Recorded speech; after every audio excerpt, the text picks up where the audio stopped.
오늘 기업, 오늘 사람. 증시가 개장하기 전에 알찬 정보 미리 알아보는 시간입니다. 김대호 박사님과 함께하겠습니다. 박사님 안녕하세요. 네, 반갑습니다. 오늘은 어떤 기업과 사람이 화제가 됐는지 알아보겠습니다. 먼저 양몽송 SMRC CEO입니다. 다음은 진옥동 신한은행 은행장, 그리고 일론 머스크 테슬라 CEO입니다. 마지막으로 정의선 현대차그룹 회장이 오늘의 기업과 사람으로 선정됐습니다. 첫 번째 오늘의 기업과 사람, 양몽송 SMRC CEO입니다. 퇴임을 한 달가량 앞둔 도널드 트럼프 미국 대통령이 중국 기업들에 대한 제재를 더욱 강화하고 있습니다. 이번엔 오늘의 기업인 SMRC를 수출금지 대상 목록에 포함시켰는데요. 박사님, 미국 상무부에 따르면 이 미국의 공급 업체들이 SMRC에 판매를 할 때 화웨이와 마찬가지로 이 미국 정부의 허가를 반드시 받아야 한다, 이렇게 규제를 했어요. 그렇습니다. 이 주말에 트럼프 대통령이 중국을 향해서 또 한 번의 이 규제의 칼날을 드러냈는데요. 네. 트럼프 대통령은 이른바 행정명령을 통해서 이 중국 기업 중에 중국 인민군과 긴밀한 관계가 있거나 미국 안보에 결정적인 타격을 주고 있는 회사들에 대해서 미국 기업들로 하여금 수출을 하지 못하도록 하는 그런 행정명령을 지금 발동해 놓고 있는데, 거기에 해당하는 기업체 중에 중국 기업들을 대량으로 지금 포함을 시켜서 발표를 했고, 네. 거기에 중국의 최대의 반도체 회사인 SMIC 등이 들어가 있어서 중국 반도체 업계가 지금 상당히 휘청하고 있는 이제 그런 상황입니다. 네, 여기에 드론 업체도 이번에 규제 대상에 포함이 됐다고 하는데 중국 정부는 이 탄압을 반대한다, 이런 입장을 밝혔어요. 그렇습니다. 지금 SMIC뿐만이 아니라 중국의 이 DJ 드론 회사, 네. 세계에서 경쟁력이 가장 강하고 기술력이 가장 앞서온 것으로 알려진 회사인데, 이 회사도 규제를 받았거든요. 근데 잘 아시다시피 드론 회사나 많은 전자회사들은 결국 반도체 칩을 써야 되는데, 현재 반도체에 관한 그 기술이 미국이 가장 앞서 있기 때문에 미국의 기술을 받지 못하게 되면 SMIC는 물론이고 중국 반도체 드론 회사들까지도 휘청할 수가 있다. 그런 면에서 지금 중국은 아주 상당히 강력하게 반대하고 있어요. 트럼프 대통령의 행정명령은 사실상 법으로서의 효력이 있기 때문에 이것을 분쇄하려면 미국 의회가 이 법을 대체하거나 무력화시켜야 되는데, 네. 현재로서 상하 양원의 구도상 새로 바이든 대통령이 당선자가 대통령이 되더라도 의회를 통한 법안 셔플은 그렇게 쉽지가 않거든요. 그러면서 중국 입장에서는 좀 속이 타들어가는 그런 상황입니다. 화웨이에 대해서 미국이 규제를 해서 화웨이의 5G 통신 시설 기술 이런 것들이 지금 휘청하고 있지 않습니까? 네. 그런데 거기 화웨이가 그나마 견딜 수 있는 것은 SMIC라는 이 반도체 회사가 반도체를 만들어 주기 때문인데, 거기에 대해서 미국이 SMIC 수출 규제를 하면 SMIC도 흔들리고 또 중국의 화웨이도 흔들릴 수 있는, 그야말로 트럼프 대통령이 지금 퇴임을 앞두고 최고의 지금 그 대중국 강공책 규제를 강화하고 있는 이런 모습입니다. 네, 그리고 오늘의 사람인 양몽송 SMRC CEO는 대만의 파운드리 업체인 TSMC 그리고 삼성전자에서도 일했던 이력을 가지고 있습니다. 그런데 최근 SMRC CEO 자리에서 물러났다고 하는데 어떤 이유에서일까요? 그렇습니다. 이 SMIC의 그동안에 CEO를 맡아왔던 분이 량멍성이라는 분이고, 우리 네. 한자로 치면 양몽송 씨인데요. 지금 그래픽의 오른쪽에 나오고 있는 분입니다. 저분은 삼성전자에서 사장으로도 근무하기도 했습니다. 네. 대만 출신이고요. 미국서 반도체를 공부를 한 세계 반도체 최고 전문가 중에 한 분인데, 미국 유학을 마친 이후에 대만의 TSMC, 지금 대만의 최고 기업이죠. 네. 파운드리 세계 1위 업체입니다. 거기에 근무를 오래 했었고, 그분을 삼성전자가 스카웃을 해왔을 때 TSMC가 삼성전자를 상대로 소송전, 그러니까 삼성전자가 부당 스카웃을 했다 해서 삼성전자와 대만 TSMC 사이에 상당한 전쟁이 있기도 했습니다. 네. 그분을 이 중국의 SMIC가 스카웃을 해가서 그동안의 CEO로 최근에 모셔왔는데, 이 SMIC가 TSMC 대만 회사 출신의 장상이라는 분을 부회장으로 스카웃했어요. 네. 그러니까 이 장상이라는 분은 이 양멍성 씨의 원래 부하였는데, 현재 SMIC가 그 양몽송 씨의 부하였던 사람을 부회장으로 올리니까 거기에 인사 불만을 품고 양몽송 씨가 그만두게 됐고, 또 양몽송 씨가 그만두니까 이 중국 반도체 회사들은 이제 SMIC가 진짜로 무너지는 것이 아닌가. 그래서 주가가 정권시장에서 주식이 거래가 중단이 되기도 했거든요. 네. 그야말로 SMC가 내후 외환을 겪고 있고 중국 반도체가 백척간두의 위기에 처해 있다, 이렇게 볼 수가 있겠습니다. 네, 다음 오늘의 기업과 사람, 진옥동 신한은행 은행장입니다. 최근 2년 임기를 마친 진옥동 신한은행장이 2년 연임에 성공했습니다. 내년 1월 1일부터 2022년 말까지 신한은행장 자리를 지키게 됐는데요.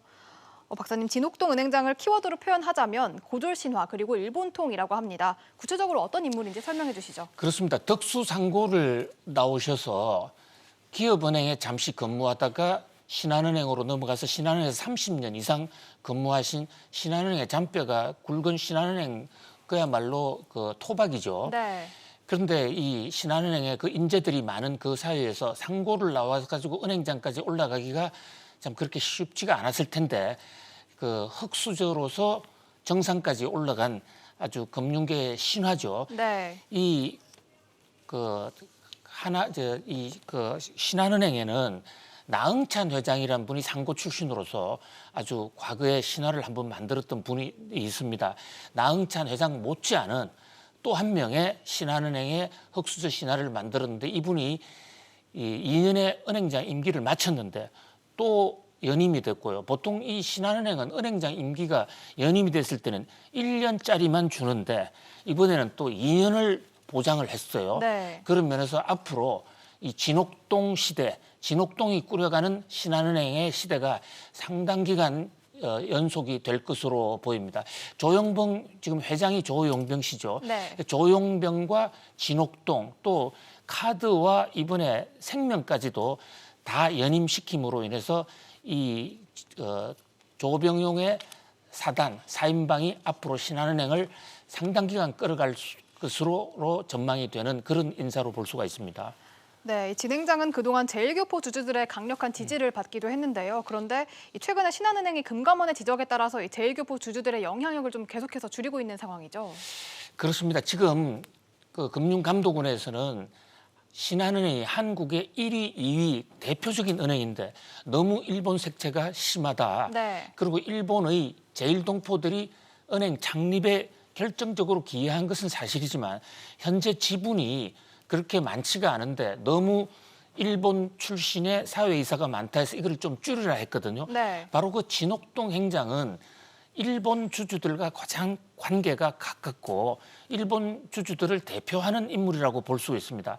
바로 조용병 회장이 진옥동 은행장을 다시 선임을 하게 된 것도 일본 주주와의 관계를 생각해서 네. 원만하게 꾸려가겠다는 그런 포석으로 보이는데요. 그런데 금융감독원에서 일본 주주들이 너무 많다, 이것을 줄이라 하고 있는 마당이기 때문에 이러한 어떤 이 금융감독과의 관계를 어떻게 해나갈 것인지, 실제로 지금 신한은행이 한국의 대표적인 은행이기 때문에 너무 일본색이 많아서는 한국에서의 발전이 장애를 받을 수가 있거든요. 그런 면에서 진옥동 행장과 조용병 회장의 그 불가근 불가온하는 그런 균형 있는 은행 경영이 매우 중요한 시점이라고 보겠습니다. 네, 그리고 최근 신한은행은 게임 업체인 넥슨과 업무 협약을 맺었다고 합니다. 이 게임과 은행이 좀 괴리감이 있어 보이는데 어떻게 업무 협약을 하겠다는 건가요? 그렇습니다. 참 잘 이해가 안 되는 그런 어떤 협약이라고 볼 수 있죠.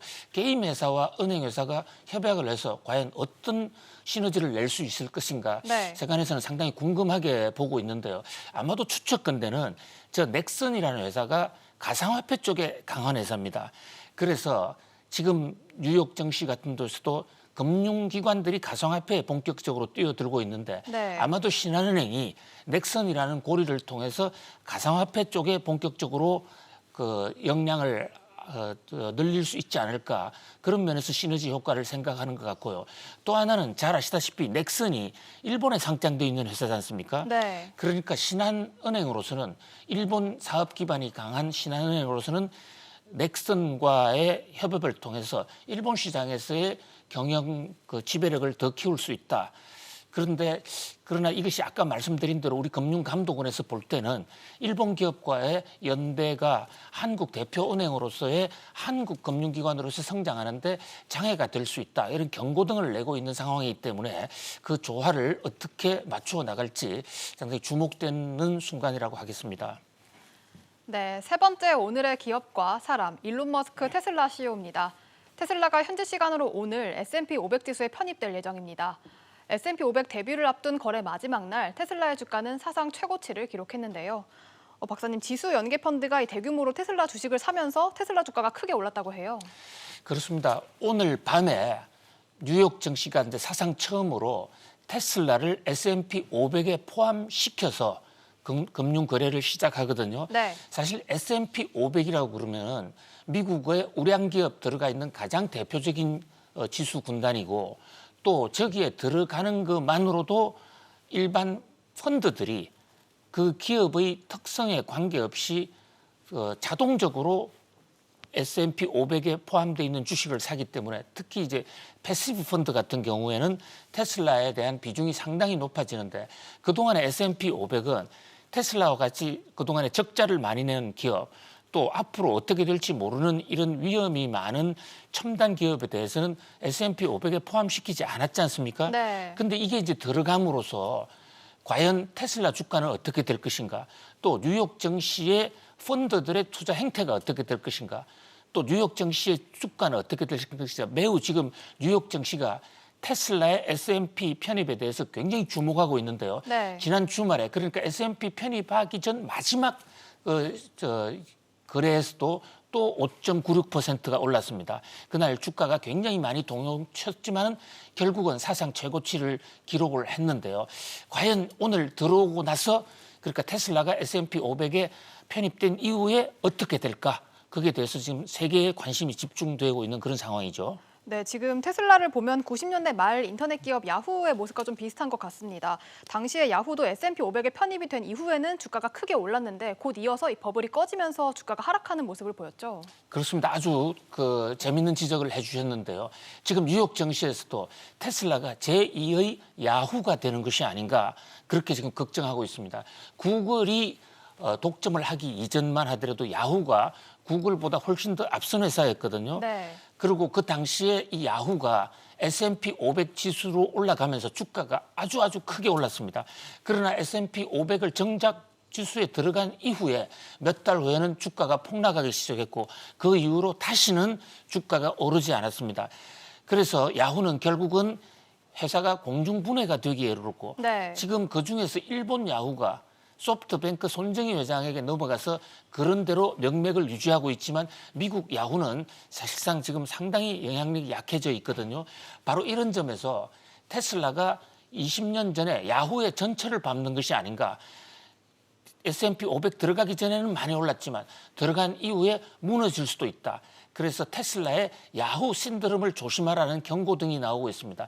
테슬라에는 우리나라 지금 서학개미들이 많이 투자해 있기 때문에 네. 과연 야후의 전철을 밟게 될 것인지 아니면 계속 커갈 것인지 매우 지금 우리가 예의주시해야 될 것으로 보입니다. 네, 그럼 박사님께서는 테슬라의 전망 어떻게 보시나요?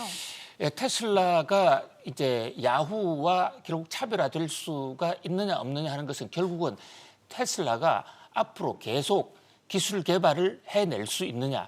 야후도 그 당시에 기술에 가장 앞선 회사였지만은 S&P 가입 이후에 새로운 혁신적인 기술을 잇따라 개발해내는데 그렇게 혁명적인 변화를 보여주지 못했거든요. 네. 그러니까 지금 테슬라에 들어가는 많은 그 투자자들은 결국은 기술의 혁신을 보고 들어가는데 S&P 500 들어간 이후에도 주가 오른 것만큼의 기술의 혁신을 보여줘야 될 것이다. 그런데 지금 테슬라는 현재까지는 지금 기술 개발이 계속되고 있고 특히 배터리를 직접 생산을 한다. 네. 그러면서 가격을 크게 낮출 이런 조짐을 보이고 있거든요. 그런 면에서 야후와는 반드시 같지는 않을 것이다. 라는 쪽에 무게중심을 좀 더 두고는 있습니다만은 그러나 결국은 기술 혁신에 앞으로의 주가가 달려있다. 이렇게 볼 수가 있겠습니다. 네, 마지막 오늘의 기업과 사람, 정의선 현대차그룹 회장입니다.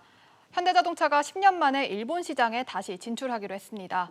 외신에 따르면 현대차가 2022년 일본의 수소차 넥소를 출시할 예정이라고 하는데요. 박사님, 현대차는 2001년에 일본 시장에 진출을 했다가 현지 업체들의 벽을 넘지 못하고 9년 만에 철수를 했습니다. 이번에 다시 진출하게 된 계기가 뭘까요? 그렇습니다. 현대차가 전 세계 시장을 다 뚫고 있지만 안타깝게도 일본 시장에서는 2001년에 철수한 이후에 지금 10년째 차를 한 대도 제대로 팔지를 못하고 있는 거죠. 2009년에 철수를 했죠. 그렇죠. 그렇습니다. 네. 2009년에 철수했으니까 11년이 된 거죠, 지금요. 네. 안타까운 일인데 다시 진출을 합니다. 저는 이 현대차가 타이밍을 상당히 잘 잡았다고 보는데요. 현대가 사실 수소차에 있어서는 판매량은 제일 많거든요. 네. 그런데 최근에 지금 일본이 수소차와 전기차 부분에 대해서 일본 정부 차원에서 일본도 혁신을 해야 된다. 그래서 일본 정부가 대대적인 정부 지원금이 나가고 있습니다. 네. 그러니까 한국 지원금보다 일본에서의 지원금이 훨씬 더 크기 때문에 일본에 차를 팔았을 때 일본의 수요자들이 그 지원금을 보고 전 세계의 수소차를 선택을 할 텐데 이런 타이밍에 나간 것은 상당히 잘 됐다고 보고 있고요. 네. 다만 여기 들어가서 과연 일본 시장의 경쟁을 뚫고 다시 한번 재기할 수 있느냐. 잘 아시다시피 일본에서는 눈에 보이지 않는 차별, 일본 사람들의 외국산 제품에 대한 차별, 특히 한국 제품에 대한 좀 멸시 이런 것들이 강하지 않습니까? 그래서 삼성전자도 지금 일본 법인을 철수해 놓고 이런 상태인데, 그러나 이번에는 일반 그 화석연료차에서는 도요타에 밀렸지만은 수소차나 전기차 부분에서는 한번 경쟁을 해볼 만하다. 그런 면에서 타이밍을 잘 잡았다. 그렇게 볼 수가 있겠습니다. 네, 그런데 도요타가 최근 수소차 2세대인 미라이라는 제품을 출시를 했습니다.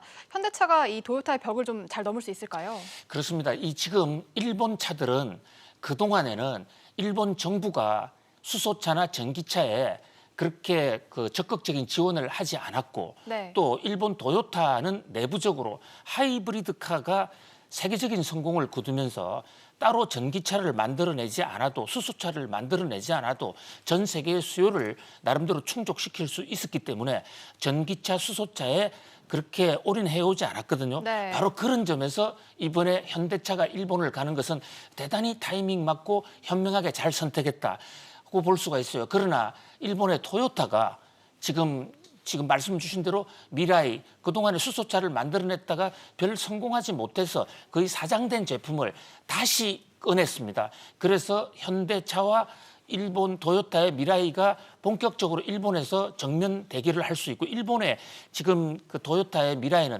한국에까지 수출하겠다고 그러거든요. 네. 그래서 결국은 이 토요타와 현대차는 일본 시장에서 운명의 한판 승부를 해야 될 것으로 보이는데, 그 어느 때보다도 현대차가 경쟁 여건은 좀 더 좋다, 이렇게 볼 수가 있겠습니다. 네, 그리고 현대차가 서울 삼성동에 지으려는 105층 규모의 건물 GBC에 대해서도 얘기를 해보겠습니다. 최근에는 105층이 너무 높아서 비용이 많이 들기 때문에 좀 층을 수를 낮춰야 되는 게 아니냐, 이런 지적이 내부에서 나왔다고 하는데, 강남 주민들은 이를 또 반대한다고 해요. 그렇습니다. 지금 정권 시장에서는 현대차가 굳이 105층을 짓지 말고 70층짜리 2개를 짓자. 그러면 비용은 훨씬 줄어들고 실제로 현대차가 들어갈 수 있는 공간은 훨씬 더 커진다. 그렇기 때문에 한국 정시는 물론이고 세계 정시에서 현대차가 좀 층수를 낮춰주기를 간곡히 바라고 있고, 층수를 낮췄다라는 얘기가 나올 때마다 주가가 오히려 오르고 있거든요. 네. 그리고 실제로 지금 현대차에서도 정의선 회장이 105층을 계속할 것인지 또는 70층 2개로 목표를 수정할 것인지 매우 심각하게 고심하고 있다는 얘기가 계속 나오고 있는데, 이 대목과 관련해서 지난 주말에 강남구청과 또 광남구의 많은 그 기업들이 현대차가 당초 목적대로 105층을 꼭 지어야만 한다라고 시위 서명운동까지 지금 벌이고 나섰습니다. 네. 그동안에 강남구가 그렇게 도와주는데 지금 와서 목표를 낮추면 안 된다. 과연 이런 상황에서 현대차가 어떤 선택을 할지 매우 주목되는 순간입니다. 네, 지금까지 오늘의 기업과 사람 알아봤습니다. 내일도 알찬 정보로 돌아오겠습니다. 박사님 감사합니다. 고맙습니다.